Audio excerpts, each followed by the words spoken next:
Isaïe, chapitre 9. Le peuple qui marchait dans les ténèbres voit une grande lumière. Sur ceux qui habitaient le pays de l'ombre de la mort, une lumière resplendit. Tu rends le peuple nombreux, tu lui accordes de grandes joies. Il se réjouit devant toi comme on se réjouit à la moisson, comme on pousse des cris d'allégresse au partage du butin, car le joug qui pesait sur lui, le bâton qui frappait son dos, la verge de celui qui l'opprimait, tu les brises, comme à la journée de Madian. Car toute chaussure qu'on porte dans la mêlée et tout vêtement guerrier roulé dans le sang seront livrés aux flammes, pour être dévorés par le feu. Car un enfant nous est né, un fils nous est donné, et la domination reposera sur son épaule. On l'appellera admirable, conseiller, Dieu puissant, Père éternel, prince de la paix. Donné à l'empire de l'accroissement et une paix sans fin au trône de David et à son royaume. L'affermir et le soutenir par le droit et par la justice, dès maintenant et à toujours. Voilà ce que fera le zèle de l'Éternel des armées. Le Seigneur envoie une parole à Jacob, elle tombe sur Israël. Tout le peuple en aura connaissance, Éphraïm et les habitants de Samarie, qui disent avec orgueil et fierté de point, des briques sont tombées, nous bâtirons en pierre de taille, des sycomores ont été coupés, nous les remplacerons par des cèdres. L'Éternel élèvera contre eux les ennemis de Retsin, et il armera leurs ennemis, les Syriens à l'Orient, les Philistins à l'Occident, et ils dévoreront Israël à pleine bouche. Malgré tout cela, sa colère ne s'apaise point, et sa main est encore étendue. Le peuple ne revient pas à celui qui le frappe, et il ne cherche pas l'Éternel des armées. Aussi l'Éternel arrachera d'Israël la tête et la queue, la branche de palmier et le roseau en un seul jour. L'ancien et le magistrat, c'est la tête, et le prophète qui enseigne le mensonge, c'est la queue. Entre parenthèses, cela est dit. Ceux qui conduisent ce peuple l'égarent, et ceux qui se laissent conduire se perdent.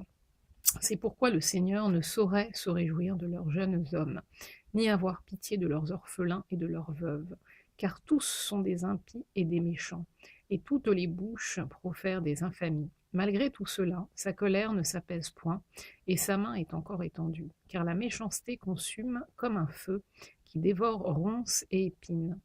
Il embrasse l'épaisseur de la forêt, d'où s'élèvent des colonnes de fumée. Par la colère de l'Éternel des armées, le pays est embrasé, et le peuple est comme la proie du feu. Nul n'épargne son frère. On pille à droite et l'on a faim. On dévore à gauche et l'on n'est pas rassasié. Chacun dévore la chair de son bras. Manassé dévore Éphraïm, Éphraïm Manassé. Et ensemble, ils fondent sur Juda. Malgré tout cela, sa colère ne s'apaise point et sa main est encore étendue. Chapitre 10. Malheur à ceux qui prononcent des ordonnances iniques et à ceux qui transcrivent des arrêts injustes, pour réfuter justice aux pauvres et ravir leurs droits aux malheureux de mon peuple, pour faire des veuves leur proie et des orphelins leur butin. Que ferez-vous au jour du châtiment et de la ruine qui du lointain fondra sur vous? Vers qui fuirez-vous pour avoir du secours, et où laisserez-vous votre gloire? Les uns seront courbés parmi les captifs, les autres tomberont parmi les morts. Malgré tout cela, sa colère ne s'apaise point, et sa main est encore étendue. Malheur à l'Assyrien, verge de ma colère. La verge dans sa main, c'est l'instrument de ma fureur. Je l'ai lâché contre une nation impie. Je l'ai fait marcher contre le peuple de mon courroux, pour qu'il se livre au pillage et fasse du butin, pour qu'il le foule aux pieds comme la boue des rues. Mais il n'en juge pas ainsi, et ce n'est pas là la pensée de son cœur. Il ne songe qu'à détruire, qu'à exterminer les nations en foule, car il dit, mes princes ne sont-ils pas autant de rois? N'en a-t-il pas été de Calno comme de Carchemish? N'en a-t-il pas été de Hamath comme d'Arpad? N'en a-t-il pas été de Samarie comme de Damas? De même que ma main a atteint les royaumes des idoles, où il y avait plus d'images qu'à Jérusalem et à Samarie, ce que j'ai fait à Samarie et à ses idoles, ne le ferai-je pas à Jérusalem et à ses images? Mais quand le Seigneur aura accompli toute son œuvre sur la montagne de Sion et à Jérusalem, je punirai le roi d'Assyrie pour le fruit de son cœur orgueilleux et pour l'arrogance de ses regards hautains, Car il dit de point, c'est par la force de ma main que j'ai agi, c'est par ma sagesse, car je suis intelligent. J'ai reculé les limites des peuples et pillé leurs trésors. Et comme un héros, j'ai renversé ceux qui siégeaient sur des trônes. J'ai mis la main sur les richesses des peuples comme sur un nid. Et comme on ramasse des œufs abandonnés, j'ai ramassé toute la terre. Nul n'a remué l'aile, ni couvert le bec, ni poussé un cri. La hache se glorifie-t-elle envers celui qui s'en sert, ou la scie est-elle arrogante envers celui qui la manie? Comme si la verge faisait mouvoir celui qui la lève, comme si le bâton soulevait celui qui n'est pas du bois. C'est pourquoi le Seigneur des armées, enverra le dépérissement parmi ses robustes guerriers, et sous sa magnificence éclatera un embrasement, comme l'embrasement d'un feu. La lumière d'Israël deviendra un feu, et son sein une flamme, qui consumera et dévorera ses épines et ses ronces en un seul jour. Qui consumera corps et âme la magnificence de sa forêt et de ses campagnes? Il en sera comme d'un malade qui tombe en défaillance. Le reste des arbres de sa forêt pourra être compté, et un enfant en écrirait le nombre. En ce jour-là, le reste d'Israël et les rescapés de la maison de Jacob cesseront de s'appuyer sur celui qui les frappait. Ils s'appuieront avec confiance sur l'Éternel, le Saint d'Israël. Le reste reviendra, le reste de Jacob, au Dieu puissant, quand ton peuple, ô Israël, serait comme le sable de la mer. Un reste seulement reviendra. La destruction est absolue. Elle fera déborder la justice, et cette destruction qui a été absolue, le Seigneur, l'Éternel des armées, l'accomplira dans tout le pays.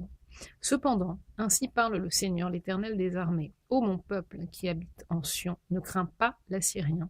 Il te frappe de la verge et il lève son bâton sur toi, comme faisaient les Égyptiens. Mais encore un peu de temps et le châtiment cessera, puis ma colère se tournera contre lui pour l'anéantir. L'Éternel des armées agitera le fouet contre lui, comme il frappa Madian au rocher d'Horeb. Et de même qu'il leva son bâton sur la mer, il le lèvera encore comme en Égypte. En ce jour, son fardeau sera ôté de dessus ton épaule, et son joug de dessus ton cou, et la graisse fera éclater le joug. Il marche sur Ajat, traverse Migron, laisse ses bagages à Micmash. Il passe le défilé, il couche à Geba. Rama tremble, Gibéa de Saul prend la fuite, fait éclater ta voix, fille de Galim. Prends garde, Laïs, malheur à toi, Anatote. Madmena se disperse, les habitants de Gébim sont en fuite. Encore un jour de halte à Nob, et il menace de sa main la montagne de la fille de Sion, la colline de Jérusalem.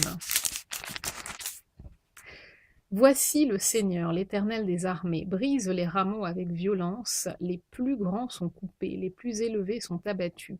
Il renverse avec le fer les taillis de la forêt, et le Liban tombe sous le puissant. Chapitre 11. Puis un rameau sortit du tronc d'Isaïe, et un rejeton naîtra de tes racines. L'esprit de l'Éternel reposera sur lui, l'esprit de sagesse et d'intelligence, esprit de conseil et de force, esprit de connaissance et de crainte de l'Éternel. Il respirera la crainte de l'Éternel. Il ne jugera point sur l'apparence, il ne prononcera point sur un oui-dire, mais il jugera les pauvres avec équité, et il prononcera avec droiture sur les malheureux de la terre. Il frappera la terre de sa parole comme d'une verge, et du souffle de ses lèvres il fera mourir le méchant. La justice sera la ceinture de ses flancs, et la fidélité la ceinture de ses reins. Le loup habitera avec l'agneau, et la panthère se couchera avec le chevreau. Le veau, le lionceau et le bétail qu'on engraisse seront ensemble, et un petit enfant les conduira. La vache et l'ours auront un même pâturage, leurs petits un même gîte, et le lion comme le bœuf mangera de la paille.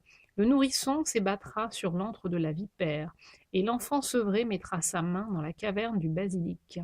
Il ne se fera ni tort ni dommage sur toute ma montagne sainte, car la terre sera remplie de la connaissance de l'Éternel, comme le fond de la mer par les eaux qui le couvrent.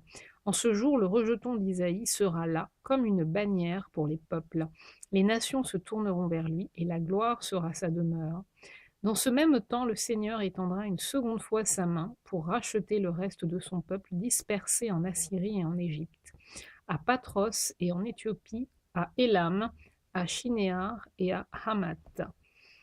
Et dans les îles de la mer, il élèvera une bannière pour les nations. Il rassemblera les exilés d'Israël, et il recueillera les dispersés de Juda des quatre extrémités de la terre. La jalousie d'Éphraïm disparaîtra et ses ennemis en Juda seront anéantis. Éphraïm ne sera plus jaloux de Juda, et Juda ne sera plus hostile à Éphraïm. Ils voleront sur l'épaule des Philistins à l'Occident. Ils pilleront ensemble les fils de l'Orient. Édom et Moab seront la proie de leurs mains, et les fils d'Ammon leur seront assujettis. L'Éternel desséchera la langue de la mer d'Égypte, et il lèvera sa main sur le fleuve en soufflant avec violence. Il le partagera en 7 canaux, et on le traversera avec des souliers. Et il y aura une route pour le reste de son peuple, qui sera échappé de la Syrie, comme il y en eut une pour Israël le jour où il sortit du pays d'Égypte. Chapitre 12. Tu diras en ce jour-là: je te loue, ô Éternel, car tu as été irrité contre moi, ta colère s'est apaisée et tu m'as consolé. Voici Dieu est ma délivrance, je serai plein de confiance et je ne craindrai rien. Car l'Éternel est ma force et le sujet de mes louanges. C'est lui qui m'a sauvé. Vous puiserez de l'eau avec joie aux sources du salut, et vous direz en ce jour-là de point: louez l'Éternel, invoquez son nom, publiez ses œuvres parmi les peuples, rappelez la grandeur de son nom, célébrez l'Éternel, car il a fait des choses magnifiques, de point. Qu'elle soit connue par toute la terre. Pousse des cris de joie et d'allégresse, habitants de Sion, car il est grand au milieu de toi, le Saint d'Israël.